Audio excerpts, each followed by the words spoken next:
Date is April 13th, 1612, and on the shore of a small island off the coast of southern Honshu called Ganryujima, a samurai is silently seething in anger as he watches the sun begin to fall in the afternoon sky. His name is Sasaki Kojiro, a man many at the time considered to be the most skilled swordsman in all of Japan.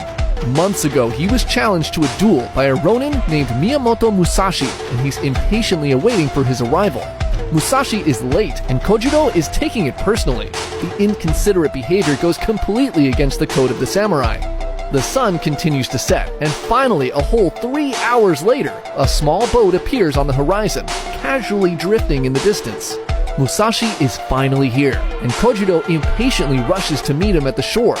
Musashi is well aware of Kojiro's immense talent, and knows that this fight will be his greatest challenge to date. The winner today will undoubtedly be deemed the greatest swordsman in all of Japan. Knowing the stakes, he's gone to great lengths to make sure he's given himself every possible advantage in this duel. Musashi nonchalantly steps off the boat looking as dirty and disheveled as ever. He sees Kojiro's face and smirks. Kojiro is fuming after waiting 3 hours for his arrival. Musashi then reveals his chosen weapon for the duel, a crudely carved wooden sword that he'd made out of a boat oar. Instead of showing up on time, he had spent the 3 hours carving this thing on the ride over to the island. Seeing this enrages Kojiro even more. Musashi's not even giving him the respect of facing him with his infamous two-sword style, and instead is planning to fight him with this? This disrespect will not go unpunished, and he unsheathes his sword and throws the scabbard to the ground, signaling this will be a duel to the death.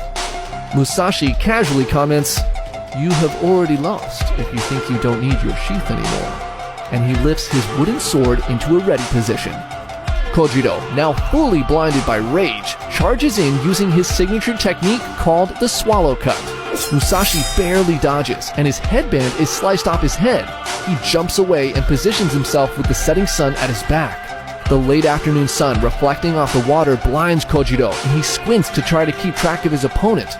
Seeing this opening, Musashi heaves his wooden sword and with all his might strikes Kojiro with a blow to his head.